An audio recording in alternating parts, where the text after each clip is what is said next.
இன்றைக்கு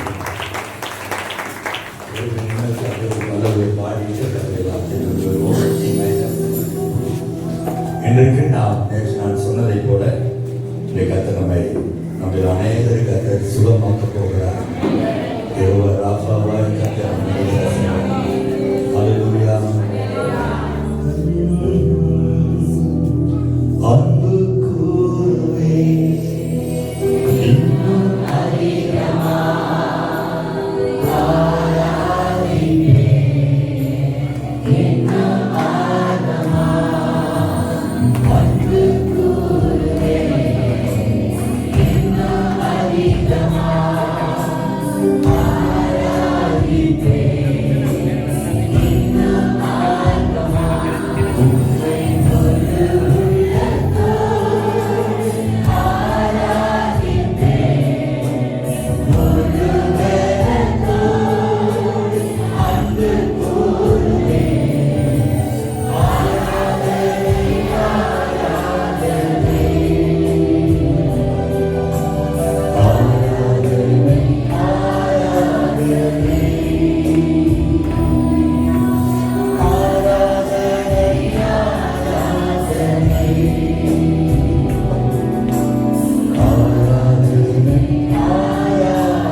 நாமம் உயர்த்தப்பட்டார். இயேசுவின் நாமத்தில் பிதாவே.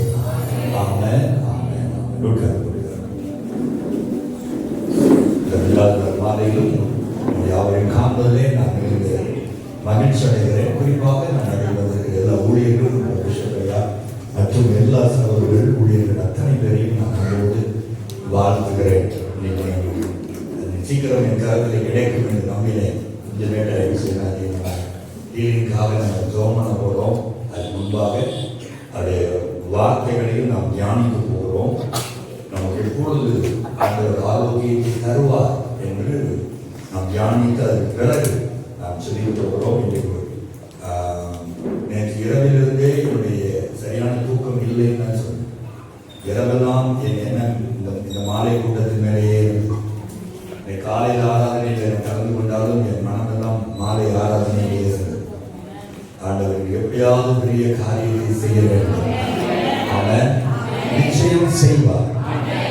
யார் யார் என்னென்ன பலவீனத்தோடு நோய்களுடைய வந்திருந்தாலும் இந்த கூட்டம் முடிந்து வெளியே புறப்படும்போது விடுதலையோடு வாசிக்கலாமா? உபாகமம் 7ஆம் அதிகாரம் 15ஆம் வசனம். Deuteronomy chapter 7 verse 15. கர்த்தர் சகல நோய்களையும் உன்னை விட்டு விலக்குவார். உன்னை விட்டு விலக்குவார். எல்லாம் சேர்ந்து சொல்லுங்க. கூட நான் சொல்றேன் சொல்லுங்க. கர்த்தர் சகல நோய்களையும் என்னை விட்டு விலக்குவார்.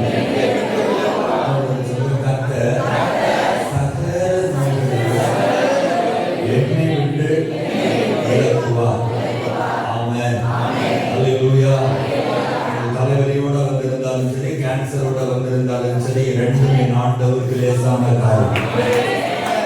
ஆகவே அந்த விசுவாசத்தோடு இந்த கூட்டத்திலே நீங்கள் கலந்து கொள்ளுங்கள். என்னுடைய வார்த்தையை நீங்கள் கவனியுங்கள்.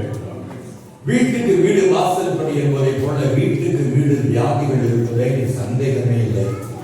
ஒவ்வொரு மனிதருக்கும் முன்னெல்லாம் 60 வயது 40 வயது தாண்டினால் வியாதி. இப்பொழுது அப்படி அல்ல. பிறந்த குழந்தையிலிருந்து வயது முதிர்ந்தவர்கள் வரைக்கும் வியாதியினால் தான் கஷ்டப்படுகிறோம். மிக அநேக பேர் சம்பாத்தியங்களில் பெரும் பங்கு அவருடைய பணத்திலே டாக்டருக்கும் மெடிக்கல் ஷாப்புக்கும் தான் அதிகமான பங்கை செலவழித்துக் கொண்டிருப்பது பெரிய சாபம் என்று நான் சொல்ல விரும்புகிறேன். ஆண்டவர் சொன்னால், உன் கையின் பிரயாசத்தை நீ தான் சாப்பிடுவாய், உனக்கு பாக்கியம் நன்மையும் உண்டாயிருக்கும் என்று சொன்ன பொழுது நம் வியாதி நிமித்தம் கொண்டு போய் பல டாக்டர்களிலும் மெடிக்கல் ஷாப்பிலும் நாம் இழந்து கொண்டிருப்பது கர்த்தருடைய சித்தம் அல்ல என்ற திட்டமாய் நான் சொல்கிறேன். இரண்டாவது, ஏன் நமக்கு வியாதிகள் வருகிறது என்று பார்க்கும் பொழுது பல காரணங்கள் அதில் உண்டு. ஒன்று, வயது மூப்பு. வேதம் சொல்லி ஈசாக்கு வயது முதிர்ந்திருந்த பொழுது கண்கள் பார்வை இழந்து போனார். வயது மூப்பின் நிமித்தம் வருகிற பலவீனங்கள் அதெல்லாம் இயற்கை. மோசே பக்தன் சொல்கிறார் 70 வயது 80 வயது அதுக்கு மிஞ்சி போனால் அது வருத்தமும் சஞ்சலமும் தான் இருக்கும் என்று சொல்லுகிறார். அது இயற்கையானது. அடுத்தது, நம்முடைய கவன குறைவினால் வருகிற வியாதிகள். நம்முடைய கவன குறைவு. நல்ல மழை பெய்யும், ஆனால் அந்த எனக்கு ஒன்றும் ஆகாது என்று அந்த மழையில் நனைந்து கொண்டு வந்து அதற்கு பிறகு ஃபீவர் வந்து கஷ்டப்படும் பொழுது அது நம்முடைய கவன குறைவு என்று சொல்லலாம். அல்லது கெட்டு போன ஒரு ஃபுட்டை எடுத்து, அது கெட்டு போனது எக்ஸ்பைரி ஆனது என்று அறிந்திருந்தும் அதை எடுத்து சாப்பிட்டு அதுக்கு பிறகு வயிறு சரியில்லை என்று புலம்புவது. அடுத்து, டஸ்டான ஏரியா.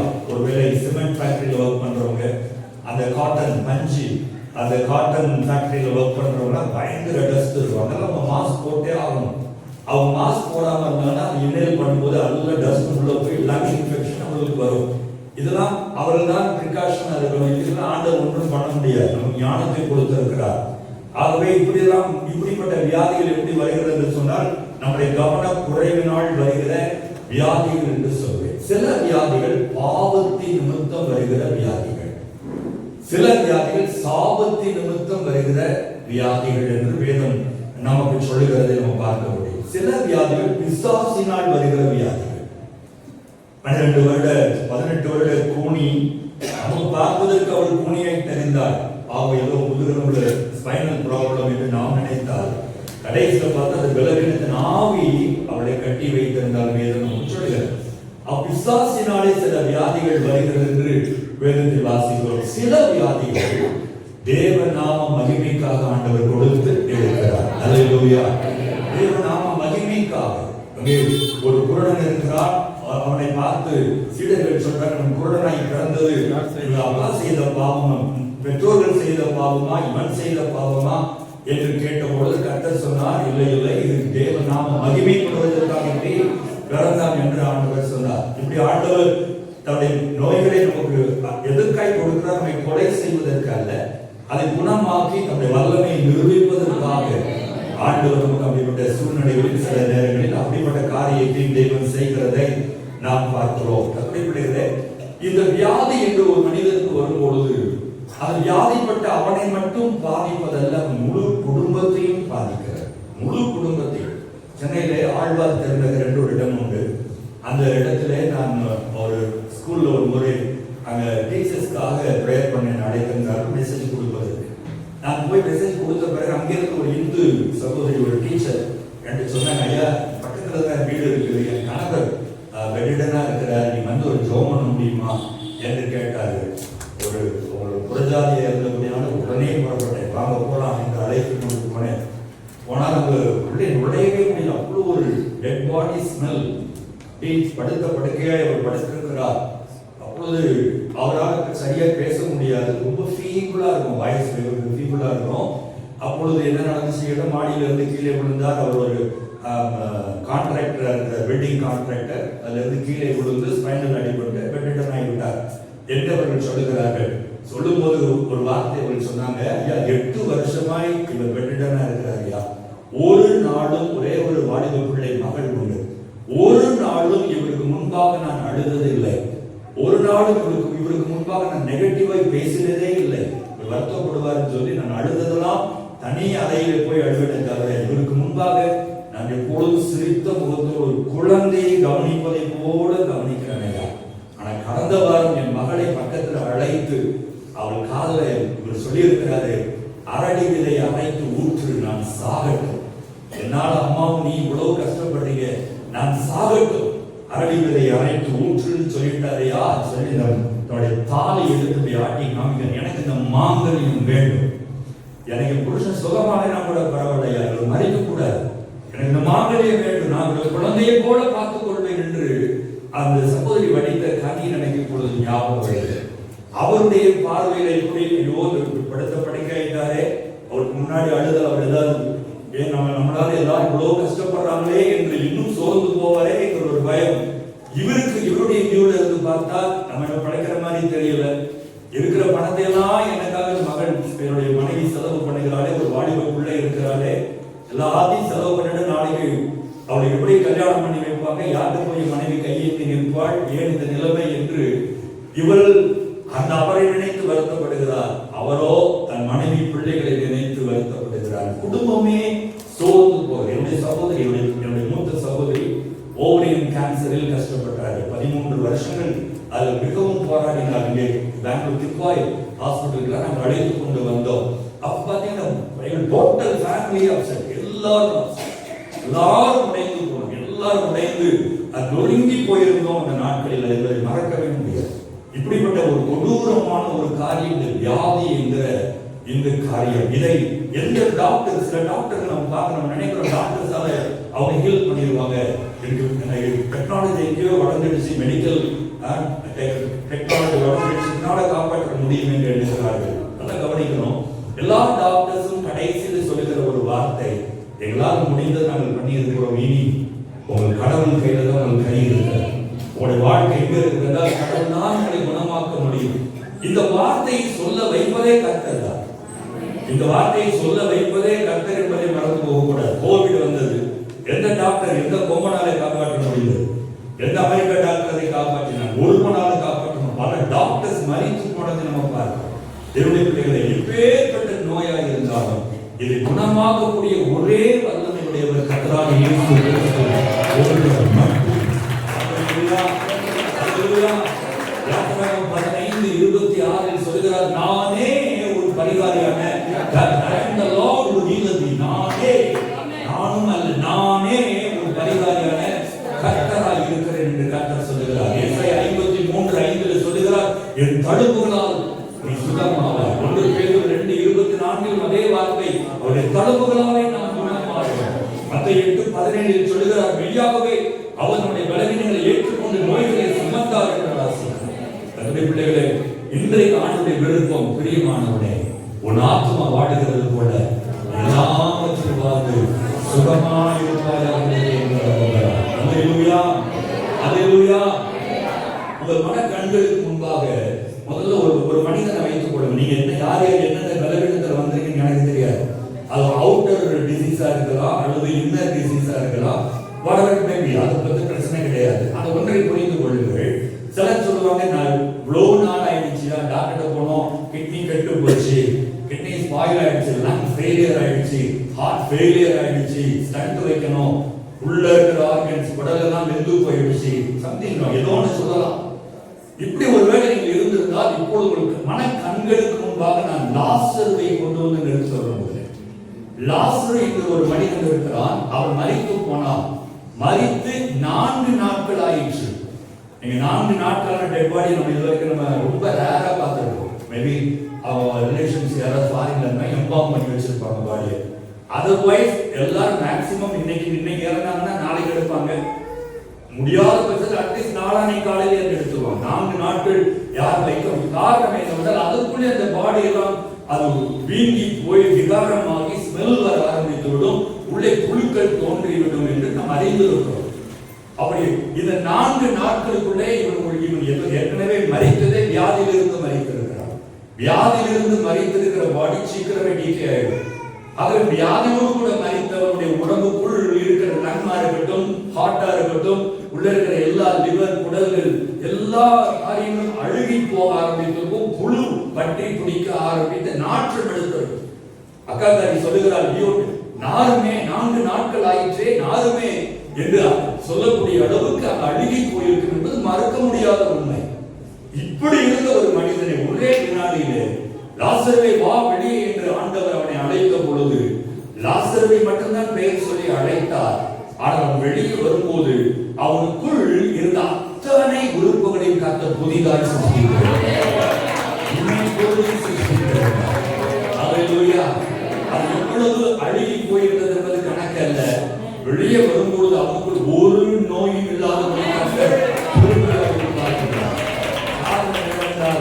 அவர்தான் அவர் கிரியேட்டர், அவர்தான் உருவாக்குகிறவர், சரீரத்தை உருவாக்குகிற கர்த்தர் அவர். உறுப்புகள் எந்த உறுப்புகள் பழுதா போயிருந்தாலும் எந்த உறுப்புகள் கெட்டு போயிருந்தாலும் அதை அழகாய் ஃப்ரெஷ்ஷாய் புதிதாய் உருவாக்க கர்த்தர் வல்லமையுள்ளவராக இருக்கிறார். ஆமென். 1994ஆம் வருஷம் நான் ஊழியத்தில் வந்து 2வது வருடம் அவருடைய திருமணம் ஆகல. 94ல என்னுடைய கண்களில் திடீரென்று ஒரு வைரஸ் ஒரு நோய் வந்தது. 2 கண்களில் நான் பயணத்தில் இருந்தேன். 2 கண்களில் இருந்தும் தண்ணி வடிந்து கொண்டே இருக்கும். கண்கள் 2 சிவந்து போயிருக்கும். ஏனென்று எனக்கு அப்ப தெரியல. 2 கண்களும் செவந்து இருக்கும். இந்த ஐபால், அந்த ஐபாலை யாரோ அப்படி சுண்டி விட்ட மாதிரி விண்ணு தெரிக்கும். கண்ணே திறக்க முடியாது. கண்கள் தண்ணி வடிஞ்சிட்டே இருக்கும். சின்ன 0 வால்ட் பல்பை கூட பார்க்க முடியாது. பார்த்த கண்ணு அவ்வளோ கூசும். என்னுடைய சகோதரியுடைய வீட்டில் நான் சொன்னேன், அக்காவுடைய வீட்டில் மாடியில ஒரு 2 அறையில தான் அமைதியா உட்கார்ந்து இருப்பேன். அது கண்ணை திறந்தால் இருட்டா இருக்கும். இருட்டா இருந்தாலும் என் கண்ணை திறந்து வைக்க முடியும். கொஞ்சம் வெளிச்சம் இருந்தாலும் கண்ண முடியும்னா கண்ணு கூசும், தண்ணியா ஒழுகும். ரொம்ப வேதனைப்பட்டு 2-3 மாதங்கள் கஷ்டப்பட்டேன். எங்க அக்கா எனக்கு உணவு கொண்டு வரும்போது, காஃபி கொண்டு வரும்போதெல்லாம் நான் உள்பக்கமா திருப்பி கொள்வேன். அது வெளிச்சத்தை பார்க்க முடியாது. இப்படி எல்லாம் கஷ்டப்பட்ட பொழுது இவ்வளவோ ட்ரீட்மெண்ட் எடுத்துக்காட்டு சில டாக்டர்கிட்ட போனோம். டாக்டர் சொன்னார், கோயம்புத்தூர்ல ஒரு டாக்டர் என்ன பார்த்துட்டு சொன்னாரு, அவர் வந்து ஏசியால கோல்டு மெடல் வாங்கின ஒரு ஐ டாக்டர். அவர் சொன்னாரு, தம்பி 1,00,000 பேர்ல ஒருத்தருக்கு வரக்கூடிய ஒரு கொடிய வைரஸ் உங்க கண்ணில் வந்து இருக்குது. இதுக்கு மெடிக்கேஷனே கிடையாது, இதுக்கு மருந்தே கிடையாது. வெரி சாரியா போட்டு என் ஏஜ் என்னன்னு கேட்டார். சொன்னேன், பத்து வருத்தப்படுறேன்ப்பா, ரொம்ப ரொம்ப கஷ்டப்படுவேன், ஆனா வேற வழியே கிடையாது, இது இதுவரைக்கும் ட்ரீட்மெண்ட் கண்டுபிடிக்கல. ரொம்ப கண்ணு வலிச்சுன்னா இந்த ஆயின்மெண்ட்டை போடு, கண்ணு ரொம்ப ரெட்டிஷா இருந்தா இந்த டிராப்ஸை போடுன்னு சில மருந்துகளை கொடுத்தா. இது ஒன்றும் பண்ண முடியாது என்று அவ்வளோ பெரிய டாக்டர், ஏசியாவில் கோல்டு மெடலிஸ்ட் சொல்றாரு. வீட்டுக்கு வரும்போது வேன்ல எங்க அக்கா கூட்டிட்டு வர உள்ள அழுது கொண்டே வருகிறேன். அந்த திருப்பி எங்க அக்கா கையை பிடிச்சி அந்த ரூம்ல என்ன உள்ள விட்டுட்டாங்க. உடனே கதவை போட்டுனேன், மாத்திரையெல்லாம் தூக்கி வீசினேன், மருந்தெல்லாம் முட்டி போட்டு ஆண்டவரே நீர் என்னை உருவாக்கினது நீ. இந்த டாக்டர் இவரை படிச்சுட்டு வந்து முடியாதுன்றான். உம்முடைய அகராதியில் முடியாதுன்ற வார்த்தையே கிடையாது.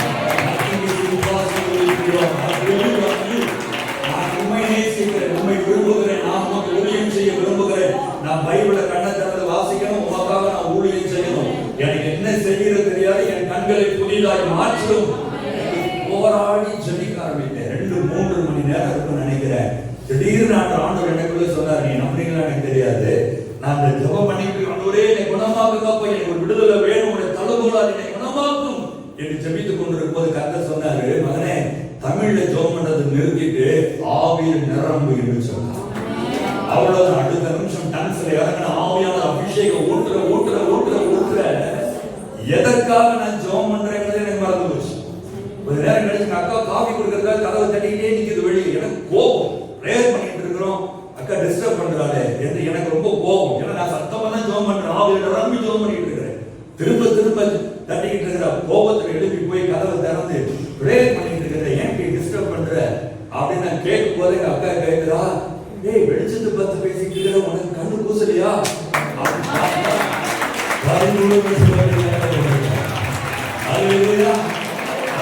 முடியாதுன்னு சொன்னாங்க. என் தேவனாலே கூடாதது ஒன்றுமே இல்லை. வசனத்தை அனுப்பி உன்னை குணமாக்குகிறது. ஆவியானவர் எங்கு உருவ விடுதலை உண்டு. குமாரனை விடுதலை ஆக்கினால் மெய்யாகவே விடுதலை ஆவார்.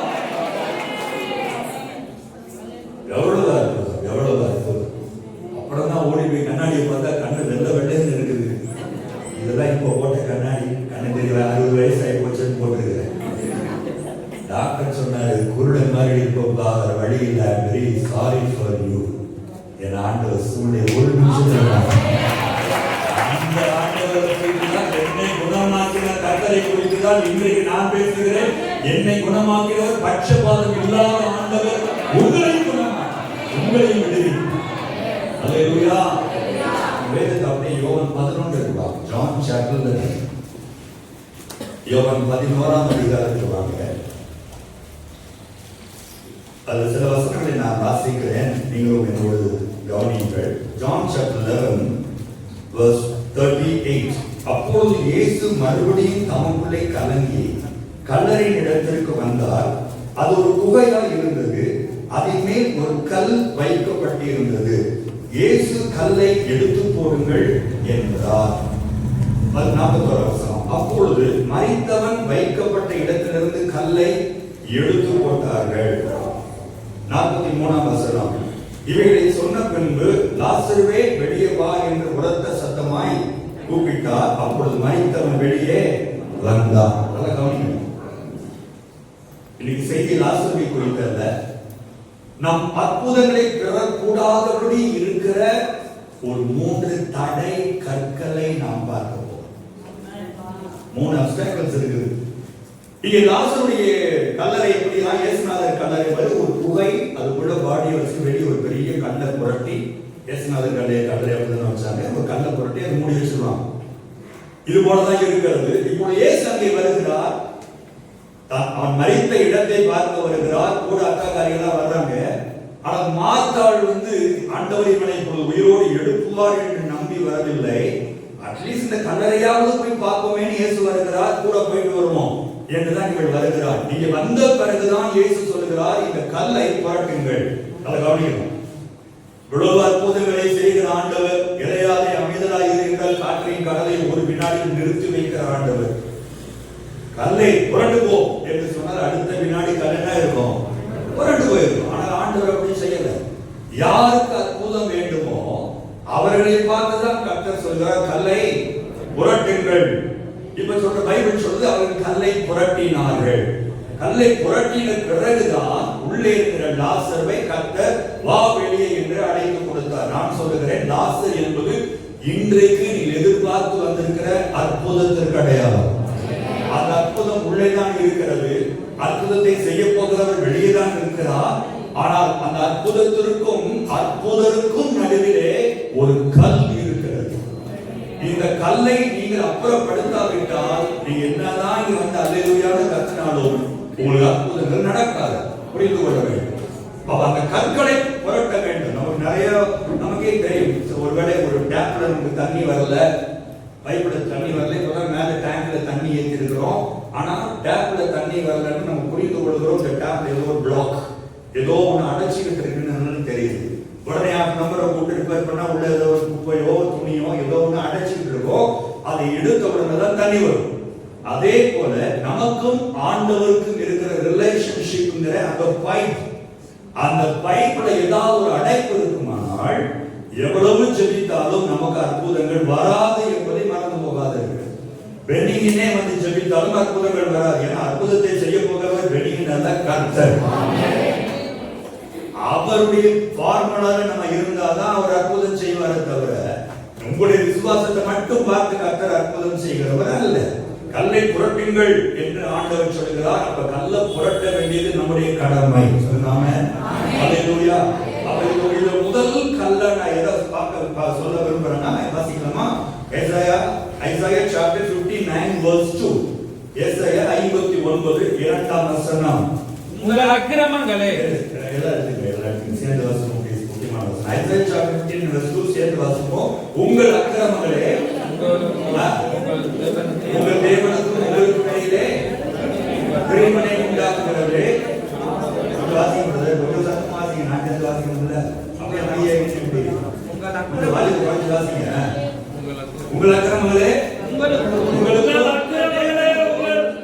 தேவனுக்கு நடுவாக பிரிவினை உண்டாக்குகிறது. உங்கள் பாவங்களே, அதாவது எல்லாரும் சேர்ந்து வாசிப்பாங்க, நான் புரட்டல. அவங்க சேர்ந்து வாசிப்போம். மனங்கிறத எனக்கு ஃபாலோ பண்ண முடியல. எனக்கு ஹெல்ப் பண்றதுக்கு தான் உங்களுக்கு கூட கொஞ்சம் வாய்ப்பு குறைச்சிருவாங்க. இல்லைன்னா அவரே வாசிடுவாரு. வாசிக்கிறீங்களா? இப்போ நம்ம அக்கிரமம் நிறைய இருக்குன்னு நினைக்கிறேன். அதான் இந்த வசனத்துக்கு 3 தடவை வாசிக்கிறோம். சொல்லுங்க, உங்கள் அக்கிரமங்களே உங்களுக்கும் தேவனுக்கும் நடுவாக பிரிவினை உண்டாக்குகிறது. நல்லா கவனிக்கணும். நல்லா கவனிக்கணும். அக்கிரமம் பாவம். நம்ம பண்ற பாவங்கள் ஆண்டவர் நம்மளை விட்டு போக மாட்டாரு. அவரை விட்டு நம்மை பிரித்து கொண்டு வருகிறது. ஆதாம் ஏவாளை கர்த்தரை விட்டு பிரித்து கொண்டு போனது. உங்கள் அக்கிரமங்களே உங்களுக்கும் தேவனுக்கு நடுவில் பெரிய ஒரு கேப்பை உண்டாக்குது. அடுத்து உங்கள் பாவங்களே உங்களுக்கு செவி கொடாதபடிக்கு அவருடைய முகத்தை உங்களுக்கு மறைக்கிறது. பாத்தீங்களா? இப்ப அந்த ஸ்டோன் இருக்குது. இந்த ஸ்டோன் கர்த்தருடைய முகத்தை லாசருக்கு மறைச்சிட்டு இருக்குது. லாசர் முகத்தை கர்த்தருக்கு மறைச்சிட்டு இருக்குது. யார் பத்தி யார் பார்க்க? பைபிள் சொல்லுது. அதே போல நாம் செய்கிற பாவங்கள் கற்களாய் மாறி ஆண்டவருடைய முகத்தையே மறைக்கிறது. ஆண்டவர் சிலுவையில் மறைக்கும் பொழுது என் தேவனே ஏன் என்னை கைவிட்டீர் அழுதாரே, ஏன் அழுதார்? அது 3 மணி நேரம் மனுக்குலத்தின் பாவங்கள் அவர் மேல் இறங்கின பொழுது பாவத்தை காண மாட்டாத சுத்த கண்ணராகி பிதா தன் முகத்தை திருப்பிக் கொண்டார். பிதாவுக்கும் இயேசுவுக்கு நடுவில் நம்முடைய பாவங்கள் வந்தபடியினால் தான் பிதாவின் முகத்தை பார்க்க முடியாமலே தளறினார். கவனிக்கணும். நம்முடைய பாவங்கள் என்ன பண்ணதான் பெரிய தடை கற்களை ஆண்டவருக்கு முன்னாடி ஒரு சுவர் போல மாறி நடுவுல வந்து நின்றுது. இப்ப இந்த சுவர் இருக்குது, அந்த பக்கம் இயேசுநாதர் இருக்கிறார், அந்த பக்கம் நான் இருக்கிறேன். ஆண்டவரை அழுது கேட்கிறேன். ஆண்டவரே 5000 ரூபாய் கொடுங்க, ஆண்டவரே 10,000 ரூபாய் கொடுங்க, ஆண்டவரே ப்ளீஸ் ஹெல்ப் மீ, ஆண்டவரே அன்னைக்கு ஆண்டவரே. அந்த பக்கம் ஐயோ கார்பின் கேட்கிறான்னு அவரும் உனக்கு இல்லாத பணமாமாவனே அப்படின்னு அந்த பக்கம் நீட்டுறாரு. நாங்க கேட்கறது உண்மை, அந்த பக்கம் கொடுப்பதற்கு அவர் கையை நீட்டுறது உண்மை. ஆனா நடுவில் என்ன இருக்குது? இது சுவர் இருக்கிற வரைக்கும் அப்படியே கையில் வந்து லைஃப்ல பாவத்தை வைத்திருக்கிற வரைக்கும் கர்த்தர் கொடுக்க விரும்புகிற அற்புதத்தை நாம் பெற்றுக் கொள்ளாதபடி அந்த பாவமே தடுக்கிறது. பாவமே தடுக்கிறது. சில வசனங்களை வாசிங்கன்னா புரிந்து கொள்வீங்க. இந்த பாவத்து நிமித்தம் யோவான் 9:31 வாசி. ஜான் 9:31. யோவான் 9:31. பாவிகளுக்கு தேவன் செவி கொடுக்கிறதில்லை என்று அறிந்திருக்கிறோம். பாவிகளுக்கு சுகத்தை மட்டும் வாங்கிட்டு போனோம், ஆனா பாவத்தை விட்டு வெளியே வர மாட்டோம் என்று பாவத்தை விரும்பி நடக்கிறவர்களுக்கு பைபிள் சொல்லுது ஆண்டவர் he cannot answer you. ஆண்டவரால் உனக்கு பதில் கொடுக்க முடியாது. ஏன் முடியாதுன்னா அவர் எங்கேயோ இருக்கிறார், நீ எங்கேயோ இருக்கிற. நடுவுல வேற ஒரு பெரிய பாவமே ஒரு கல்லா வந்து ஒரு சுவர் மாதிரி வால், அது ஒரு பெரிய வால், ஒரு காம்பவுண்ட் மாதிரி வந்து நிக்குது. எங்க இருந்து பிளஸிங் வரும்ன்றார் ஆண்டவர். அப்ப என்ன பண்ணணும்? இந்த பாவத்தை விட்டு வெளியே வரணும். வேதத்துல சில உதாரணங்களை வாசிக்க போறோம். இயேசு ஹீல் பண்ணும்போது என்ன பண்ணார் வாசிக்கலாமா? Matthew chapter 9. மத்தேயு 9ஆம் அதிகாரம் எடுத்து போடுங்க. மத்தேயு 9 எடுத்து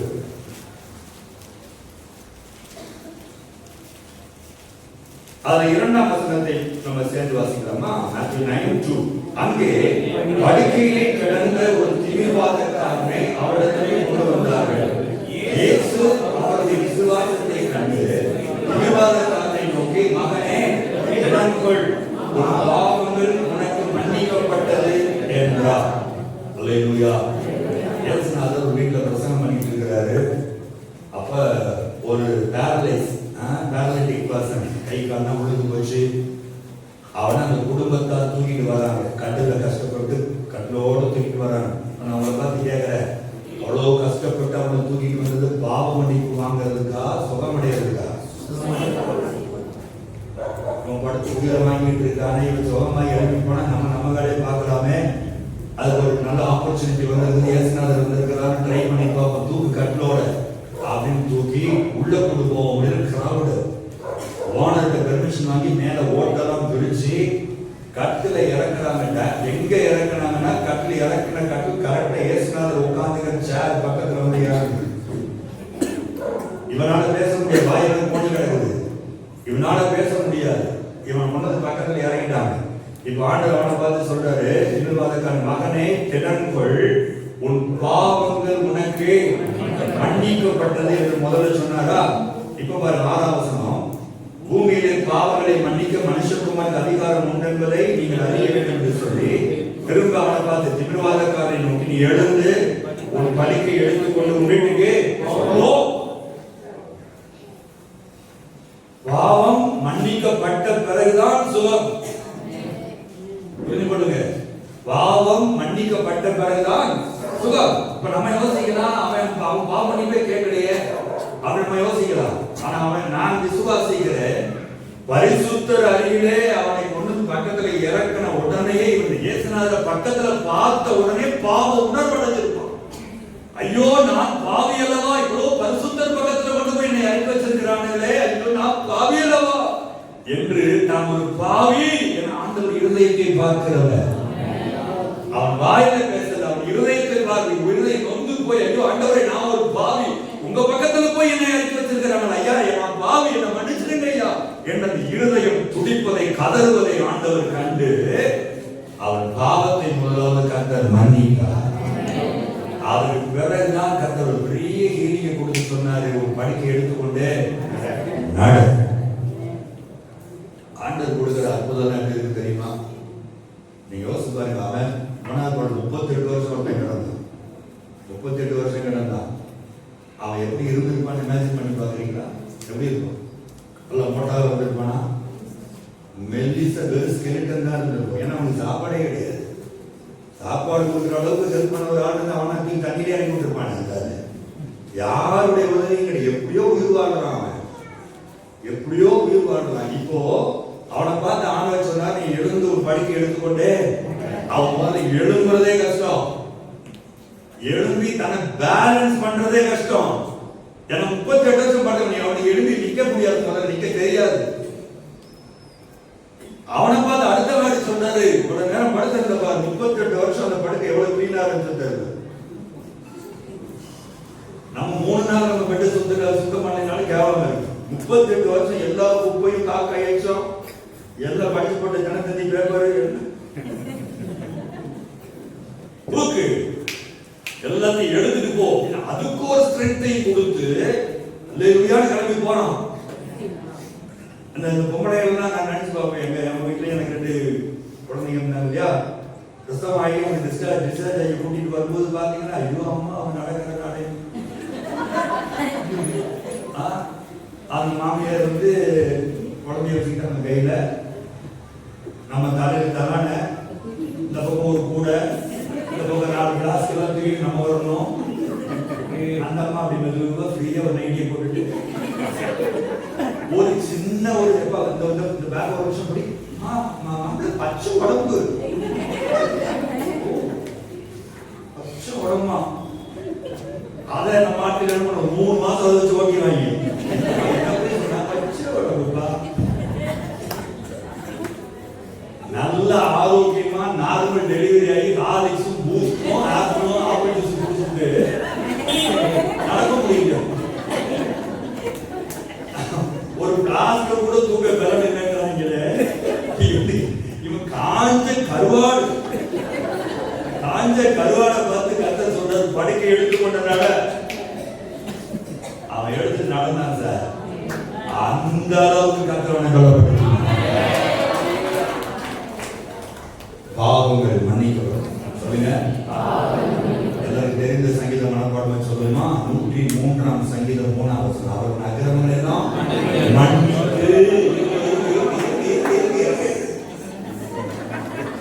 அந்த ஒரு பாஸ், அவர் அக்கிரமங்கள் எல்லாம் மன்னித்து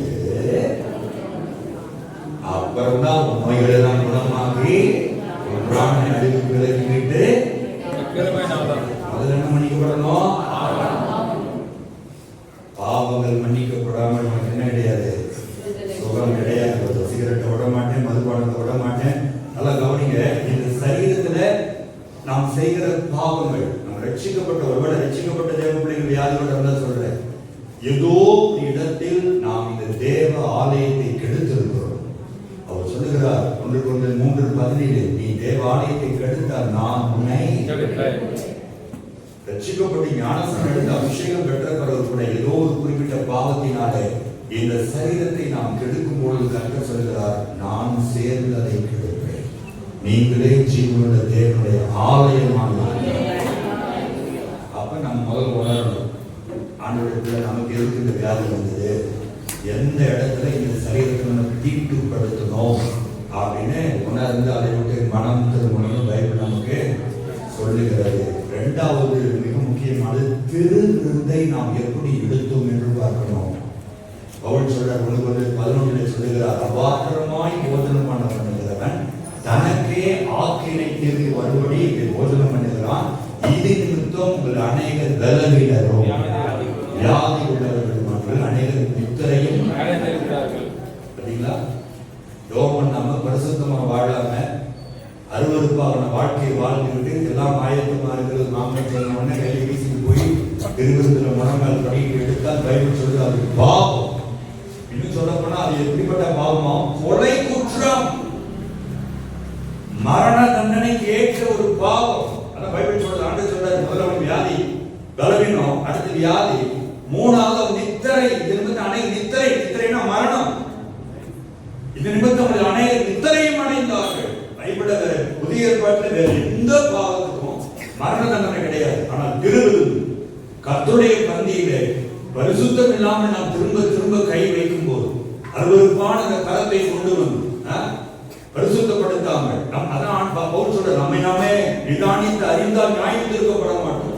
நான் போகணுமா, எடுக்கலாமா, ஓகே, நான் ரெடியா இருக்கேன், தயாரா இருக்கேனா, நான் பரிசுத்தமா இருக்கேனா, நான் உங்களுடைய தகுதியா இருக்கிறேனா என்று நம்ம வாழ்க்கையை அப்படியே ரீவைண்ட் பண்ணி பார்த்து ஓகே பண்ணா, நம்ம மனசாட்சி ஓகே பண்ணா போனோம். பாஸ்டர் திட்டுவாரு, மனைவி திட்டுவா, புருஷன் திட்டுவான்னு போய் எடுத்தீங்கன்னா பைபிள் சொல்லுது, நாம் பம்பை விலை கொடுத்து வாங்கி கொண்டு வருகிறோம், தேன் கூட்டில் கை வைத்து விட்டு வருகிறோம். கூட்டியே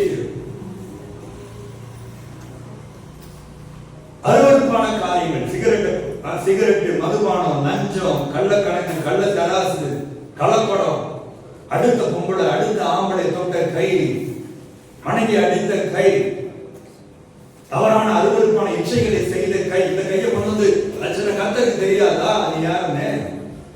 உன் உதடுகள் சினிமா பாட்டை பாடின உதடு, ஆபாசமா பேசின உதடு, டபுள் மீனிங்ல பேசின உதடு, புறம் பேசின உதடு, சிகரெட்டை ஊதின உதடு, மதுபானத்தை உரிந்த உதடு, அடுத்த ஆணை அடுத்த பெண்ணை முத்தமிட்ட உதடு, அதோட அந்த ஒரு யோக்கியமா நம்ம நின்னா கத்தருக்கு தெரியாதா? கர்த்தர் என்ன பண்றாரா, அப்படிப்பட்ட மக்கள் வந்து எடுக்கும் பொழுது அவன் மேல ஒரு வியாதியை வைத்து அனுப்புகிறார். நான் சத்தியத்தை பேசுறேன், வியாதியை வைத்து அனுப்புகிறார். நல்லா இருக்கிறவன் இங்க வந்து வியாதி வாங்கிட்டு போறான் சார், ஆனால் பரிசுத்தமா இருக்கிறவன் இங்க வந்து நித்திய ஜீவனை வாங்கி கொண்டு போகிறேன். இப்படித்தான் நம்முடைய பாவத்தின் நிமித்தம் நமக்கு வியாதிகள் வருகிறதுன்னு பைபிள் நமக்கு தெளிவா சொல்றது. கர்த்தருடைய பிள்ளைகள் நம்ம பாவத்தை விட்டு வெளியே வரணும். சொல்லுங்க, அல்லேலூயா சொல்லுங்க. அல்லேலூயா. பாவம் இருக்கிற வரைக்கும் கர்த்தராலே நமக்கு அற்புதம். ஆமா, எல்லாருக்கும் தெரிஞ்ச வசனத்தை ஒரு வசனத்தை நானே சொல்லிடுறேன். யோசுவா 3:5 இன்றைக்கு உங்களை பரிசுத்தப்படுத்திக் கொள்ளுங்கள், நாளைக்கே கர்த்தர் உங்கள் நடுவிலே அற்புதங்களை செய்வார் அப்படின்னு ஆண்டவர் சொல்றதை நம்ம பார்க்கிறோம்.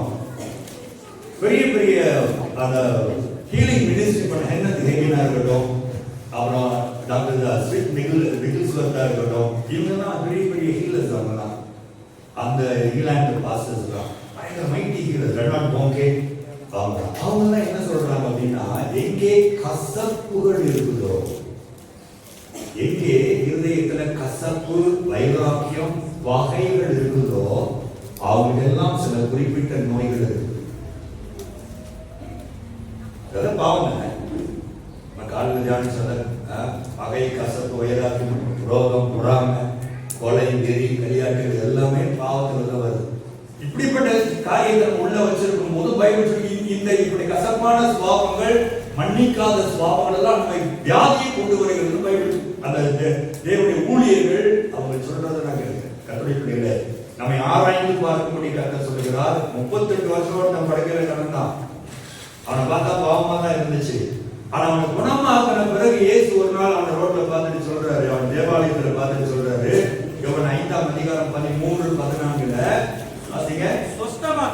சொஸ்தமாக்கப்பட்டவர் அவர் இன்னார் என்று அறியவில்லை. அவர் இன்னார் என்று அறியவில்லை. அவ்விடத்தில் ஜனங்கள் கூட்டமாய் இருந்தபடியால் இயேசு விலகி இருந்தார். அதற்கு பின்பு இயேசு அவனை தேவாலயத்தில் கண்டார். அதற்கு பின்பு இயேசு அவனை தேவாலயத்தில் கண்டு கைவிட்டு கத்தர் மகிமைப்படுத்துகிறார். அல்லேலூயா. இந்த பையன் ரொம்ப நல்ல பையன். 38 வருஷமாய் வாழ்க்கையே படுக்கை.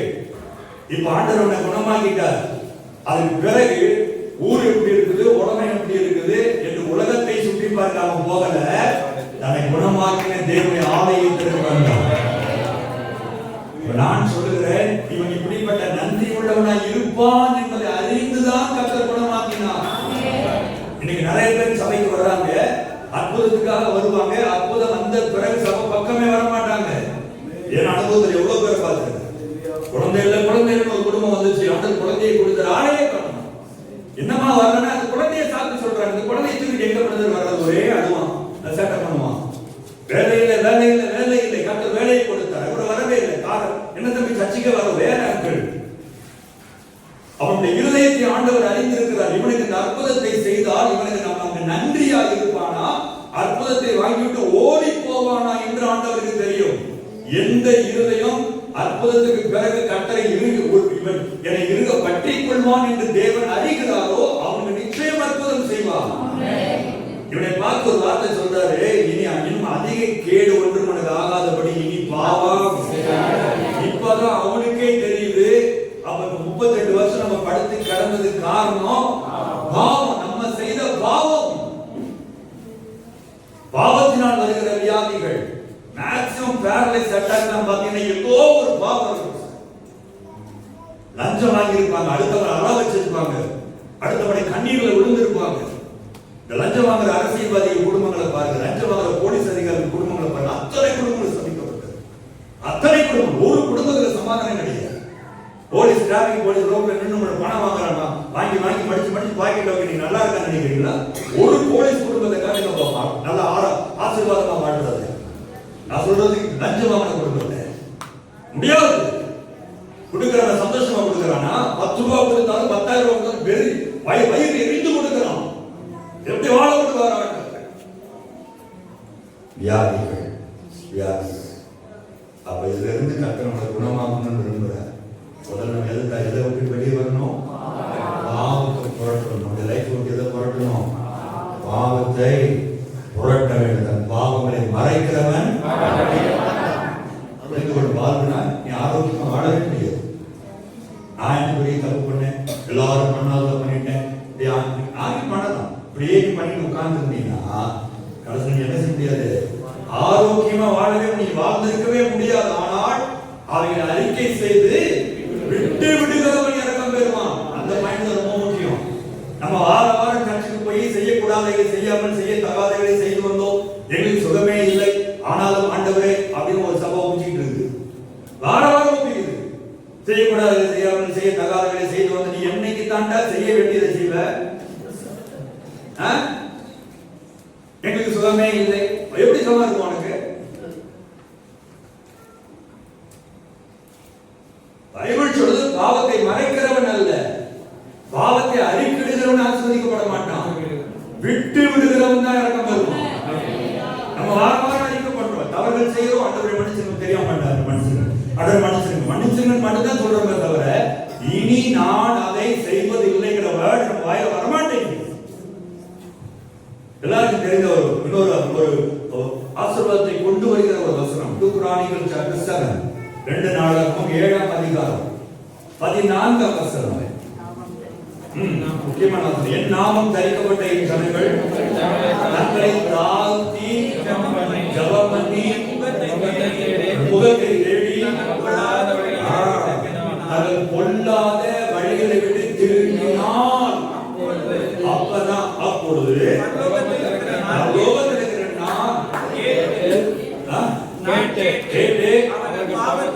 அவர்கள் பாவத்தை மன்னித்து அப்பொழுது முதல்ல எப்படி ஆரம்பிக்கிறது? நாமம் தரிக்கப்பட்ட ஜனங்கள் தங்களை கவனிங்க, நான் ஒரு பாவி என்று நீ ஒத்துக்கொள்வதுதான் தாழ்மை. தாழ்மை தான் ஒத்துக்க முடியாது. பெரிய பாவம் இல்லை, அவனோட நான் பரவாயில்ல என்று பார்த்துருக்கோம். அதெல்லாம் இல்லை. ஆண்டவரே ஒரு ஆயத்தால் ஜெபம் பண்ணோம். பாவியாக இதில் கிருபை நான் ஒரு பாவி ஆண்டவர், ஆமா நான் பண்ணது தப்பு தான் முதல்ல ஒத்துக்கிட்டு ஜெபம் பண்ணி அவருடைய முகத்தை தேடி, அது ரொம்ப முக்கியம். இதுவரை அவன் நடந்து வந்த கொள்ளாத வழிகளை விட்டு இனி இப்படிப்பட்ட தப்பான வாழ்க்கை நான் வாழ மாட்டேன் சொல்வா என்று நீ ஜெபம் பண்ணினா, அப்பொழுது நம்ம தமிழ் சொன்னா அப்பதான் நான் கேட்டு உன்னை ஆசீர்வதித்து உன்னுடைய தேசத்துக்கு உன் வாழ்க்கைக்கு சேமமான சுகம் பலன் ஆசீர்வாதத்தை நான் தருவேன். ஆமென். அவர் நீங்க கண்டிப்பான உங்களுக்கு சுகமாக்குவார். ஆனால் நீங்க செய்ய வேண்டிய முதல் கல்லை புரட்டணும். பாவம் என்கிற கல்லை புரட்டாமல் அற்புதம் உங்களுக்கு நடக்கவே. நம்பர் 2, இரண்டாவது கல்லை நாம் தியானிக்க போகிறோம். மார்க் எழுதின சுவிசேஷம் 6ஆம் அதிகாரம், மார்க் சாப்டர் 6. மார்க் 6 எடுத்துங்க. அது 5ஆம் வசனம் 6ஆம் வசனங்களை நாம் சென்று வாசிக்கலாம். மார்க் 6ஆம் அதிகாரம் 5 வாரம்.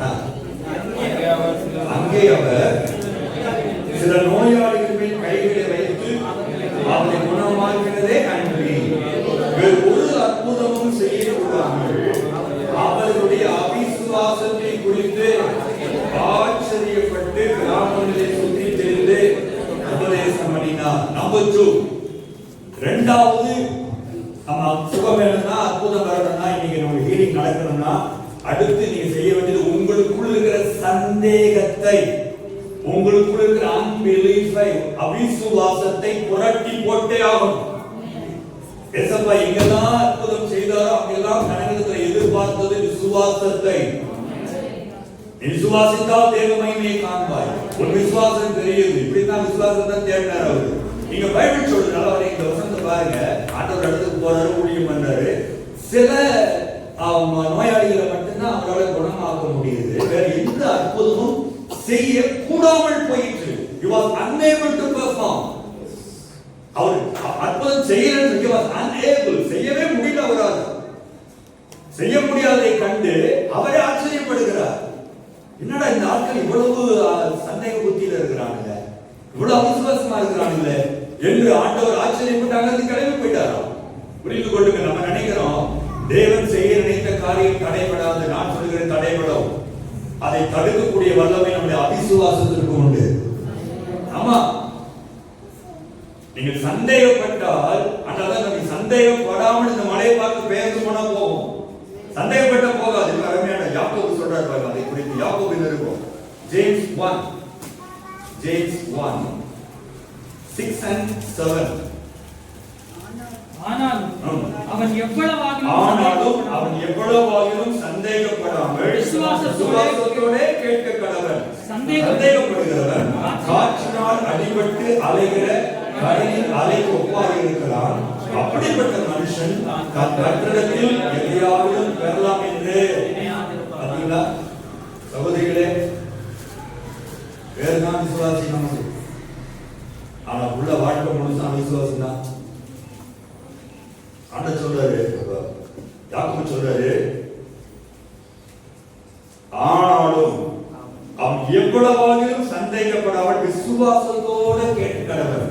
சரியா?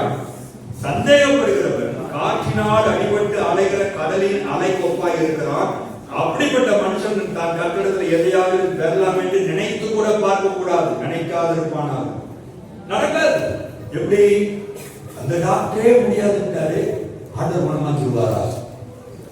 20 வருஷமா இருக்குது, ஏசப்பாவால குணமாக்க முடியுமா? 35 வருஷம் ஆயிடுச்சு, இன்னும் கற்பத்தை ஆண்டவரால் தர முடியுமா என்று நாம் சந்திக்கிற பிரச்சனையை இவரால் மாற்ற முடியுமா?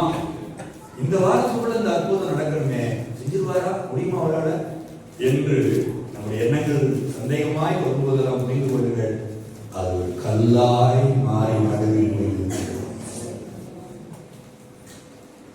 எதையும் பெற்றுக்கொள்ள முடியாது என்று வேதம் நமக்கு சொல்கிறது. அல்லேலூயா, அல்லேலூயா. மார்க் 11:24 இயேசு சொன்னார், நீங்கள் ஜெபிக்கும் பொழுது இவைகளை கேட்டுக்கொள்வீர்களோ அவைகளை பெற்றுக்கொள்வோம் என்று விசுவாசியுங்கள், அப்பொழுது அவைகள் உங்களுக்கு உண்டாயிருக்கும். நான் ஜெபம் பண்றேன், நல்லா கவனிங்க. தேவ சித்தத்தின்படி நாம் எதை ஜெபித்தாலும் கர்த்தர் தருவார். கர்த்தருடைய பிள்ளைகளாக நாம் ஆரோக்கியமாக இருப்பது தேவனுடைய சித்தம். அதை மாற்றுகிறதே கிடையாது. நான் சாகணும்னு ஜெபம் பண்ணாதான் அவர் யோசிப்பாரு, நான் உனக்கு சொல்லவே இல்லை, எனக்கு புதுசா ஜெபம் பண்றேன்னு. ஆண்டவரே, இந்த வியாதி நீங்க நான் ஆரோக்கியமா வாழணும் ஏசப்பா, என்னை குணமாக்குங்க, அதுக்கான தன்மைலாம் நீ சுமந்தி அப்படின்னு ஜெபம் பண்றது தப்பு கிடையாது. இதுல நமக்கு டவுட்டே வரக்கூடாது. நான் ஆரோக்கியமே வாழ்வது தேவ சித்தம். ஆண்டவர் எனக்கு எதுக்கு திருமணத்தை பண்ணி கொடுத்தார்? ஒரு பக்தி உள்ள சந்ததியை பெற்றெடுக்கிறது எனக்கு திருமணமே. அப்ப நான் மலடியா இருப்பது தேவ சித்தம் அல்ல. எனக்கு ஒரு நான் என் பிள்ளைகளை காண்பேன். இதெல்லாம் ஒரு ஃபேமிலிக்கு தேவை. நான் தனி ஒரு கல்யாணம் உட்கார்ந்துட்டு இருக்கீங்க, 34 வயசு ஆச்சு, 35 வயசு ஆச்சு, அலைன்ஸே வரல. அப்ப என் லைஃப் எப்படிதான்? நோ, ஆண்டவரே, மனிதன் தனிமையா இருப்பது நல்ல என்றுதான் ஏற்ற துணியை உருவாக்குங்க. அப்படியானால் எனக்கு ஒரு ஏற்ற துணியை தேவன் வைத்திருப்பி, நான் தனியா இருப்பது நல்லது அல்ல என்று உங்களுக்கு தெரியும். சீக்கிரத்தில் துணையை கொண்டு வருவீர், உமக்கு ஸ்தோத்திரம் என்று தேவ சித்தத்தின்படி ஜெபிக்கும் போது சந்தேகம் வரவே கூடாது. அப்ப இந்த கட்டி மறையணுங்கிறதுல உங்களுக்கு சந்தேகம் வரக்கூடாது.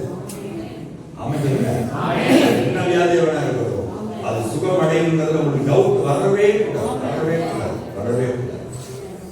ஓரல் டாக்டர்ஸ்ங்கிற தேவ மனுஷன் ஒரு பெரிய கன்வென்ஷன் ஒரு நடக்கிற அந்த கூட்டத்தில் ஹீலிங் சர்வீஸ் நடக்கும்போது ஒரு அம்மா வந்து ஒரு 12 வயது தன் குழந்தையை அழைச்சிட்டு மேடைக்கு வராங்க. அந்த அம்மா கையில வந்து ஒரு எக்ஸ்ரே ரிப்போர்ட் இருக்குது. அந்த எக்ஸ்ரே ரிப்போர்ட்ல என்னன்னு பாத்தீங்கன்னா, இந்த ரிப்பு இருக்கு இல்லையா, நம்மளுடைய இந்த ரிப்பு, அதுல அந்த குழந்தைக்கு நம்ம எல்லாருக்கும் இருக்கிறத விட ஒரு ரிப்பு இல்ல, கடைசி ரிப்பு கிடையாது. ஆகவே தட முழுசும் பெரிய பள்ளம், அடிக்கடி மசில் உள்ள போய் மாட்டிக்கிறது, பிள்ளைக்கு ஒரே பெயின். ஆகவே அந்த எலும்பு வளரணும் அப்படின்னு ஜெபம் பண்ணுங்கன்னு சொல்றதுக்கு நம்ம வருது. ஓரல் டாக்டர்ஸ் வாங்கி அதை பார்த்தா எலும்பு இருக்கிற இடத்துல எலும்பே காணும். அதை பார்த்த உடனே இவருடைய விசுவாசம் கொஞ்சம் குறையுது. இந்த அம்மா அவருடைய முகத்தையே பார்த்துட்டு இருந்து சொல்றது, ஐயா உங்களுக்கு விசுவாசம் குறைஞ்சிச்சா? அவர் நம்மள மாதிரி வரணும். அப்படிலாம் இல்ல, எலும்பு கொஞ்சம் நீட்டிட்டு இருந்தா முழுசா வளர முடியுமா, இல்ல போனிட்டு இருந்தா நேரம் ஆக முடியுமா? எதுவுமே இல்லை. ஐயா ஒரு நிமிஷம் ஜெபம் மட்டும் நீங்க பண்ணுங்க, நான் விசுவாசிக்கிறேன்.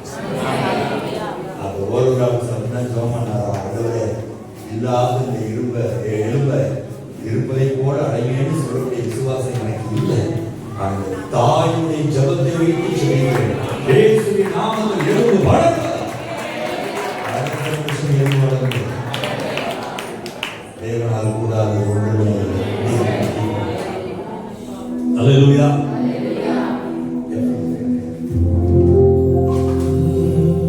கூடாதது ஒன்றும் இல்லையே, கூடாதது ஒன்றும் இல்லையே, கூடாதது ஒன்றும் இல்லையே.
பெரும்பாடுள்ள ஸ்திரீயை நாம் பார்க்கிறோம்.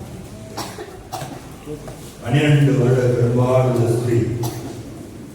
பைபிள் சொல்றது, நான் திருவசனத்தை வாசிக்கிறேன் 26. அநேக வைத்தியர்களால் மிகவும் வருத்தப்பட்டு தனக்கு உண்டானவைகளெல்லாம் செலவழித்தும் சற்றாகிலும் குணமடையாமல் அதிக வருத்தப்படுகிற பொழுது 12 வருஷம் இந்த அம்மாவுக்கு பயங்கர ப்ளீடிங். இவ்வளவு கஷ்டப்பட்டிருப்பாங்க. நான் சின்ன பையனா இருக்கும் போது, நான் 5th ஸ்டாண்டர்டோ 6th ஸ்டாண்டர்ட் படிக்கும்போது எங்க அம்மா ப்ளீடிங்ல ரொம்ப கஷ்டப்பட்டேன். அப்ப எங்களுக்கு அந்த விவரம் தெரியாது. ஆனா எங்க அம்மா படுத்திருந்த, நான் சொல்றது 75ல படுத்திருந்த பெட்டெல்லாம் ரத்தம், அதெல்லாம் பயந்து போயிட்டோம். எங்களுக்கு ஒன்றும் தெரியாது. ஆனால் ஒரே பயம். கிட்டத்தட்ட ஒரு 3 மாதங்கள் கஷ்டப்பட்டாங்க. 3 மாதம் அனீமிக் ஆயிட்டாங்க. ரொம்ப பலவீனமா அனீமிக் ஆகி கடைசியில நம்ம மாடி வீட்டில் இருந்தோம். ஆம்புலன்ஸ் கீழே வந்து ஸ்ட்ரெச்சர்ல அந்த ஸ்டேர்கேஸை திருப்பி கொண்டு போக முடியல. அதனால எனக்கு அது நல்ல ஞாபகம். ரொம்ப கஷ்டப்பட்டு ஸ்ட்ரெச்சர் அந்த இடத்துல திருப்பி எங்கள் அம்மாவை எடுத்துட்டு போன ஞாபகம். வெறும் 3 மாதங்கள். ஆனால் இவர் அந்த 12 வருடம் சரீரத்துக்கு ஒரு குலைந்து பைபிள் சொல்றது, அவர் அநேக வைத்தியர்களால் வருத்தப்பட்டார். ஆலோசனை எடுத்து பார்க்கிறா, குணமாகல. யாரோ அட்வைஸ் கொடுத்துனாங்க, இது உடனே சித்தாவுக்கு போங்க, நல்லா ஹெல்ப் அங்கே இருக்கும். அந்த சித்தாவுக்கு போறா. இன்னொரு நான் ஆயுர்வேதிக்கு போங்கன்றாங்க, ஒரு அக்குபஞ்சருக்கு போங்கன்றாங்க. யார் யார் என்னென்ன கைட் பண்றாங்களோ எல்லாத்துக்கும் போய் சற்றாகிலும் குணமாகல. அடுத்து பார்த்தீங்கன்னா தனக்கு உண்டான எல்லாத்தையும் செலவு பண்ணிட்டேன் மெடிக்கலுக்காக. ஃபர்ஸ்ட் அவருடைய காசை கொடுத்து பார்த்தா காசெல்லாம் கட்டி போச்சு, நகையெல்லாம் கட்டி வச்சு பார்க்க முடியல. அப்புறம் வீட்டில் இருக்கிற பொருட்கள் அடமானம் வச்சு வைத்தியம் பார்த்து அதுவும் போயிடுச்சு. கடைசி வீட்டு பத்திரத்தை நான் விசுவாசி அடமானம் வச்சு அதுல வந்து காசை வச்சு கடைசியா வைத்தியம் பார்க்கிறா. இவ்வளவும் ட்ரை பண்ணி பைபிள் சொல்றது அவருக்கு சற்றாகிலும், அது இங்கிலீஷ் பைபிள்ல இன்னும் மோசமான போட்டு, நம்ம தமிழ் பைபிள்னா நீங்க சற்றாகிலும் குணமான பைபிள் இங்கிலீஷ்ல இன்னும் சரியில மோசமாயிடுச்சு. அன்னைக்கு மிகுந்த வேதனையில இருக்கு, அதிக வருத்தம். இதுல இருக்கிறவர்களுக்கு இருந்த வருத்தத்துல நான் சொல்றேன், சரீர வருத்தத்தை விட மன வருத்தம். என்ன வருத்தம்? டாக்டரை பார்த்தோம், ஒரு டாக்டர் கூட என்ன குணமாக்க முடியலப்பா என்றையே மாற்றி. ரெண்டாவது, தனக்கு இருந்த எல்லாத்தையும் செலவு பண்ணி வெறும் கையோட உட்கார்ந்து இருக்கிறேனே, இந்த வியாதி குணமாகாது தெரிஞ்சு அட்லீஸ்ட் இந்த பணத்தையாவது சொத்துக்களை விற்காமையாவது இருந்திருப்பேனே, எல்லாம் போச்சு. மூணாவது, இவ்வளவு செலவழித்தோம், ஒரு ரோதனை என் சரீரம் இன்னும் பாழாய் போனதே என்று மிகுந்த வேதனையோடு இருக்கிறார். இந்த யூத கல்ச்சர் படி இவர் வீட்டை விட்டு முதல்ல வெளியே வரக்கூடாது. வந்தாலும் ஆண்கள் அருகில் போகவே கூடாது. போனால் தெரிஞ்சுதான் பழைய ஏற்பாட்டு கற்பனையின்படி இழுத்து வைக்கப்பட்டு கல்லறிந்து கொள்ளப்படுவார். இது இவளுக்கு நன்றாக தெரியும். நான் யோசிக்கிறேன், திடீர்னு கேள்விப்படுகிறா இயேசுநாதர் போறாரு, இந்த பக்கம் தான் போறா, வருவாரா, வந்துட்டு வருவாரா அப்படின்னு யாரோ சொல்றாங்க. இவள் யோசிக்கிறாள், அவர் நிச்சயம் குணமாக்குவார். ஆனால் அவர் ஒரு வாலிபன், அவர் அருகில் ஏகப்பட்ட ஆண்கள் வருவார்கள். இதில் நான் உள்ளே வருவதை யாராவது கண்டுபிடித்து விட்டால் கல்லெறிந்து கொண்டு போடுவார்களே என்று ஒரு பயம், யூத சட்டத்திற்கு ஒரு பயம். அடுத்த பக்கம் யோசிக்கிறார், இந்த யூத சட்டம் என்னை குணமாக்கவில்லை. ஒன்று, நான் ரிஸ்க் எடுத்து போவேன், இயேசுவை குணமாக்குவார். அவள் நான் வசனத்தை பாருங்க, சொல்றது பாருங்க 27. இயேசுவை குறித்து கேள்விப்பட்டு நான் அவருடைய வஸ்திரங்களையாக தொட்டால் சொஸ்தமாவே, சொஸ்தமானாலும் இல்லை, சொஸ்தமாவே. ஆகவே என்னை யாரும் கண்டுபிடிக்க முடியாது, எப்படி ஹீல் ஆகிருவேன், கூட்டத்துக்குள்ள போன அவ்வளவுதான் என்று ஒன்றும் தெரியாது மாறி கூட்டத்துக்குள்ள அப்படியே மஞ்சளாய் உள்ள வர்றா. இயேசுநாதன் அருகில் வருகிறாள், வஸ்திரத்தை தொடுகிறாள். நம்ம எல்லாருக்கும் தெரியும், கர்த்தருடைய வல்லமை புறப்பட்டது. அடுத்த வினாடியே அவருடைய உதரத்தின் ஊரல் நின்று போயிற்று. ஆமென். ஆண்டவர் பார்த்து சொன்னாரு, மகளே, உன் விசுவாசம் உன்னை ரட்சித்தது. ஆண்டவர் திரும்ப திரும்ப சொல்றாரு. அதெல்லாம் ஆண்டவர் செய்வார். அப்படிதான் இத்தனை வருஷமா இருக்கிற இவ்வளவு பெயினா இருக்குதே, பயங்கர உயிர் இதெல்லாம் ஆண்டவர் குணமாக்குவாரா? குணமாக்குவாரான்னு உங்களோட மனசுல வந்தாலே உங்களுக்கு குணம் ஆகாது என்று சொல்ல விரும்புகிறேன். நான் நெகட்டிவா பேசல, நீங்க நெகட்டிவ் திங்க் பண்ணாதீங்கன்னு சொல்ல வரேன். தேவனாலே கூடாதது ஒன்றும் இல்லை. இந்த நரம் என் மூடியிலிருந்து என் கால் நகம் வரைக்கும் உருவாக்கினவர் அவர். ஹல்லேலூயா, ஹல்லேலூயா. ஃபோர்டு, நம்ம ஃபோர்டு கார் இல்லையா, அந்த ரூத்தர் ஃபோர்ட், அவர் ஒரு ஸ்டோரி ஒன்று சொல்லுவாங்க. அவர் ஒரு முறை வாக்கிங் போய் கொண்டிருக்கிறார் அங்கே ஜெர்மன்ல. அங்க ஒரு ஃபோர்ட் கார் ரிப்பேர் ஆகி ஸ்டார்ட் ஆக மாட்டேங்கிறான். இந்த டிரைவர் எவ்வளவோ ட்ரை பண்ணிட்டு இருக்கிறான். இவர் அந்த பக்கமா போனவர் அங்க வந்து மே ஹெல்ப் யூ அப்படின்னு கேட்டுக்கிறார். அவங்களுக்கு வேலை பார்த்து போய் நான் பார்த்துக்கிறேன். இல்லை ஸ்டார்ட் ஆகல, என்ன ப்ராப்ளம் நான் பண்ணி தரேன். நான் இத்தனை வருஷமா கார் ஓட்டுறேன், எனக்கு தெரியாதா அப்படின்னு சொன்னாரா. Please let me try. சரி கொடுத்து போய் பேனட் தரந்தாரு என்ன இப்படி பண்ணாது ஸ்டார்ட் ஆகி சொல்லி உடனே அவன் ஆசைட்டான். எப்படிங்க நான் இத்தனை வருஷம் வண்டி ஓட்டுறேன், எனக்கு தெரியல, நீங்கள் ஒரு நிமிஷத்துல பண்ணிட்டீங்களே. நீ இந்த வண்டியை ஓட்டுனாள், இந்த வண்டியை உருவாக்குனவர் நான்.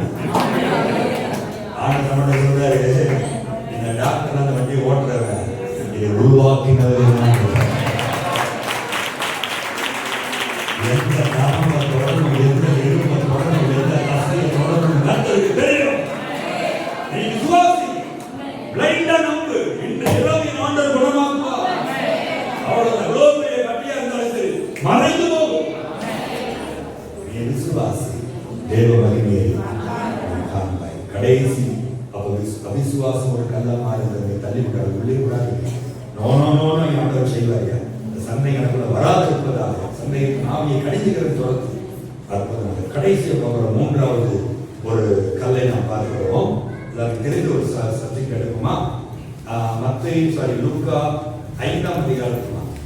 Look chapter 5. லூக்கா 5ஆம் அதிகாரம். அது பேதுரு வலை வீசி இரவெல்லாம் வலை வீசி ஒரு மீன் கூட அகப்படாத வேதனையோடு கூட அவன் இருக்கும் பொழுது 4ஆம் வசனம் 5ஆம் வசனம், அவர் போதகம் பண்ணி முடித்த பின்பு சீமோனை நோக்கி ஆழத்திலே தள்ளி கொண்டு போய் மீன் பிடிக்கும்படி ஒரு வலைகளை போடுங்கள் என்றார். அதற்கு சீமோன், ஐயரே, ராம் முழுதும் நாங்கள் பிரயாசப்பட்டு ஒன்றும் அகப்படவில்லை, ஆகிலும் உன்னுடைய வார்த்தையின்படி வலையை போடுகிறேன் என்றான். மூணாவது நமக்கு தேவை, இந்த அற்புதத்தை வாங்கக்கூடாதபடி நம்மை தடுப்பது என்னன்னா நம்முடைய பெருமை. பேதுரு ஒரு மீனவன், இயேசு ஒரு தச்சன், கார்பெண்டர். இந்த கனசரித்து கடல்ல பாத்தீங்கன்னா நைட்ல மட்டும்தான் மீன் பிடிக்க முடியும். காரணம் பகல்ல அந்த வாட்டர் அப்படி கிறிஸ்டல் கிளியரா இருக்கும். மேல இருந்து பார்த்தா கீழே இருக்கிற கற்கள் வரைக்கும் தெரியும். நீங்க நெட்டை போட்டீங்கன்னா மீனுக்கு தெரியும், விலகி போயிடும். அதனாலதான் அந்த கடலை நைட்டு தான் பேதுரு மீன் பிடித்தார். இப்ப ஆண்டவர் கூப்பிடுற டைம் பகல் வேலை. ஆளுக்கு போய் வலையை கொடுக்கும் போது பேதுரு, ஆண்டவரே, நானே நைட்டெல்லாம் மீன் பிடிச்ச ஒண்ணு இல்லைன்னு கடுப்புல இருக்கிறேன், டயர்ட்ல இருக்கிறேன், இது நீர் வேறையா? இந்த கடலை பத்தி உங்களுக்கு ஏதாவது தெரியுமா? நான் இந்த கடலையே பிறந்து வளர்ந்தேன். நீர் தச்சன், நீர் விட்டு ரோஸ் கூடா, டீ கூடா, இதான் நீர் சொல்லுவீங்க. எனக்கு எந்த கடல்ல என்ன மீன் கிடைக்கும், என்ன வலை போட்டா என்னென்ன மீன் அகப்படும் எல்லாம் எனக்கு அத்துப்படி. இது மீன் கிடைக்காத பகல் நேரம். இப்போ கொண்டு போய் வலையை போடுங்க அப்படின்னு மனது சொன்னாலும் அதை அடைக்கிட்டு சொன்னா, உங்களுடைய வார்த்தைப்படி வலையை அவனை பொறுத்த வரைக்கும் இது மீன் கிடைக்காத சூழ்நிலையான பகல் நேரம் இருந்தாலும் கர்த்தர் சொல்லுகிறார், நான் இதுதான் விசுவாசிக்கிறேன். வலை 2 படகு அமிழ்ந்ததை கர்த்தர் மீன்களை கொடுத்தார். அவருடைய கிரியை இல்லாத விசுவாசம் என்னது? செத்தது. அதுல 2 உதாரணம் மட்டும் பார்த்து நம்ம ஜெபம் பண்ண போறோம். அழகா எடுத்து போடுங்க. லூக்கா 17 வாசி உதவி பண்ணுங்க. Look chapter 17 verse 12 to 14. லூக்கா 17 12 முதல் 14. அவர் ஒரு கிராமத்தில் பிரவேசித்த போது குஷ்டரோகம் உள்ள மனுஷர் 10 பேர் அவருக்கு எதிராக வந்து தூரத்திலே நின்று, இயேசு ஐயரே, எங்களுக்கு இறங்கும் என்று சத்தமிட்டார்கள். அவர்களை அவர் பார்த்து, நீங்கள் போய் ஆசாரியர்களுக்கு உங்களை காண்பீங்கள் என்றார். அந்தபடி அவர்கள் போகையில் சுத்தமானார்கள். குஷ்டரோகிகள் வந்தாங்க. இயேசுநாதர் சொல்றாரு, இயேசுவே, எனக்கு சுகமாகும் கத்தும் போது அவங்க சொல்றாரு, ஆண்டு சொல்றாரு, நீ போய் இன்னும் சுகமாகல, இன்னும் சுகமாகல, நீங்க போய் ஆசிரியர்கிட்ட அவளை காமிங்க இவ்வளவுதான் சொன்னாங்க. இவர் போகிற வழியிலேயே சுகத்தை பெற்றுக் கொண்டார். அதான் விசுவாச கிரியை. எப்படி ஏசப்பா நாங்க தான் சுகமாலையே, நாங்க என்னத்தை போய் காட்டுறது அப்படின்னு கேட்கல. சொல்றார் போவோம், அப்படியானால் நம்ம போறது கூட இந்த நோயை அவர் குணமாக்குவார் நினைக்கிறேன் என்று நம்பி போனார்கள். ஆசாரியத்தை போவதற்குள்ளே குஷ்டரோகம் மாயமாய் மறைந்து விசுவாசம் கிரியை. அடுத்து பாருங்க, யோவான் 9ஆம் அதிகாரம், யோவான் 9ஆம் அதிகாரம் 6ஆம் வசனம் 7ஆம் வசனம், John 9:6 and 7. இவைகளை சொல்லி அவர் தரையிலே துப்பி உமிழ்நீரினால் சேறு உண்டாக்கி அந்த சேற்றை குருடனுடைய கண்களின் மேல் பூசி நீ போய் சிலோவாம் குளத்திலே கழுவு என்றார். சிலோவாம் என்பதற்கு அனுப்பப்பட்டவன் என்று அர்த்தமா? அப்படியே அவன் போய் கழுவி பார்வையடைந்தவனாய் திரும்பி வந்தான். அப்படியே அவன் போய் கழுவி பார்வை அடைந்தவனாய் திரும்பி வந்தான். அப்படியே அவன் போய் கழுவி.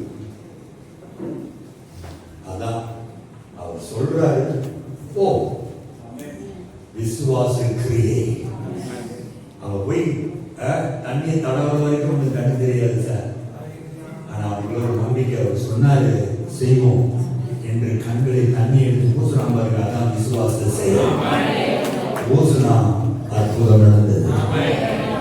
இயேசு தேவாலயத்துக்கு போனாராம். அங்க ஒரு சூம்பின கை உள்ள ஒரு மனுஷன் இருந்தான். ஆண்டவரோட பார்த்து சொன்னாரு, ஒரு கையை நீட்டு. ஆண்டவரே எனக்கு நீட்ட தெரிஞ்சா நான் எப்பவே நீட்டிருப்பேன், என்னாலதான் நீட்ட முடியலையே ஆண்டவரே என்று அவர் பதில் சொல்லல. அவர் நீட்ட சொல்லுகிறா. இந்த கை அவன் நீட்டல சார். நான் விசுவாசிக்கிறேன் கிடைக்குது இந்த கை. இந்த கையை நீட்டுவதற்கு அவன் கஷ்டப்பட்டு அசைத்தான் பாருங்க. அவன் அசைத்தான் கத்தை நீட்டி கொடுத்தான். அந்த அசைப்பது தான் விசுவாசிக்கிறது. நீங்க சொல்றாரு மனசு சொல்லுது. அவன் துடிக்கிறான் இருக்கிறது. அப்படியே சும்மா அதில் முடியாது நிக்கல, ட்ரை பண்ணா. விசுவாச செயல் கத்தை நீட்டி கொடுத்தான். 38 வருஷம் வியாதிகள் போய் கேட்கிறார், நீ சொஸ்தமாக விரும்புகிறார்? ஆமான்றான். உன் படிக்கு எடுத்துக்கொண்டு நட சொன்னவன் அப்படி மரக்கட்டு மாதிரி உன் நடக்கல. நான் விசுவாசிக்கிறேன். உடம்பை கஷ்டப்பட்டு அசைத்திருப்பான். இவன் அசைத்தான் கட்ட உயிர்ப்பித்தான். ஒரு உதாரணம் சொல்லி முடிக்கிறேன். பல வருடங்களுக்கு முன்பு சென்னையில் ஒரு குறிப்பிட்ட சபை, சென்னை மாம்பழம் சொல்ல ஒரு குறிப்பிட்ட சபையிலே 3ஆம் கன்வென்ஷன். 3ஆம் நாள் கன்வென்ஷன் நடக்கும் பொழுது நான் ஹீலிங் பற்றிலாம் பிரசங்கம் பண்ணல, ஜெனரலாக பேசிட்டு இருக்கிறேன். ஆனால் அந்த வர்ஷிப் முதல்ல வர்ஷிப் நடக்கும் போதே நான் வந்து உட்காந்து பார்க்குறேன். ஒரு வீல் சேர்ல சர்ச்சுடைய அந்த டோர் பக்கமாக ஒரு ஆள் உள்ள வந்து உட்கார வச்சிருக்காங்க. அந்த பையன் வாலிப பையன் தான். காலெல்லாம் சூம்பி போயிருக்குது. டேமரின் எடுத்து அடிக்கிறோம். அந்த சர்ச்சில் பாடும்போது சும்மா நல்லா டேமரின் அடிச்சு உற்சாகமாக அடிக்கிறோம். அவன் அவன் பார்த்துட்டே மனசுல யோசிச்சப்பா, இந்த பையன் இவ்வளோ ஊனமாக இருந்தவன எவ்வளோ நேசிக்கிறான், அவனெல்லாம் நீங்கள் சுகமாக எவ்வளோ நல்லா இருக்கும் என்று நான் என் மனசுல யோசித்தேன். கூட்டம் முடிந்த பிறகு நம்ம கன்வென்ஷன் போனால் கடைசி நாள் தான் ஜோமன்றது உண்டு. அப்போ கூட பார்த்தீங்கன்னா கிறிஸ்தவ ஜோம் பண்ண மாட்டேங்க, யாரும் வந்துடாது. பார்த்தீங்கன்னா 1000 ரூபாய்க்கு அப்போ கட்டிட்டு வருவேன். புறஜாதிகள் வந்தாங்கன்னா உடனே ஜோம் பண்ணுவேன். அந்த மாதிரி ஒரு சிலர் வந்தாங்க. நான் ஜோம் பண்ணிட்டு இருக்கும்போது இவனுடைய சேரை விட்டு இறங்கி, அந்த வீல் சேர் விட்டு இறங்கி என் கையை ஊனி ஊனி ஊனி ஊனி என் பக்கத்தில் வந்து மனஞ்சாட்டினேன். நான் உட்காந்துருக்கேன். நான் ஜோம் பண்ணிட்டு நான் பார்த்து பாருங்க, அவனுடைய கண்களில் விசுவாசத்தை கண்டேன். எனக்கு விசுவாசம் கிடையாது, அவன் கண்கள்ல ஒரு விசுவாசம். எனக்கு ஜோம் பண்ண மாட்டீங்களா? பார்க்குறேன். அவன் பார்த்தோன்னே சரி ஒன்று ஏழை பிள்ளை பையன், அவனுக்கு சும்மா பிளஸ் பண்ணி அவன் வீடு அவன் நல்ல சொல்லுக்கு பாதுகாப்பு அவனை ஜோம் பண்ணி என்று நான் நான் திரும்ப அவன் கண்களில் விசுவாசத்தை கண்ட உடனே ஆவியான நடக்கல சொன்னார், இன்றைக்கு எனக்கு எழுதி நடக்க உள்ள வழிதான் இறங்குறான் 1000 volts ஏறுச்சு. உடனே கேட்டேன், நீ நடக்க விரும்புகிறாங்க? கண் அப்படியே அம்மையா அம்மையா நான் கையை பிடிச்சேன். இயேசுவின் நாமத்தில் எழும்பினான் நட கையை பிடிச்சு கொண்டு வந்தேன், விட்டுட்டேன், பலமாய் நடந்துக்கிறேன்.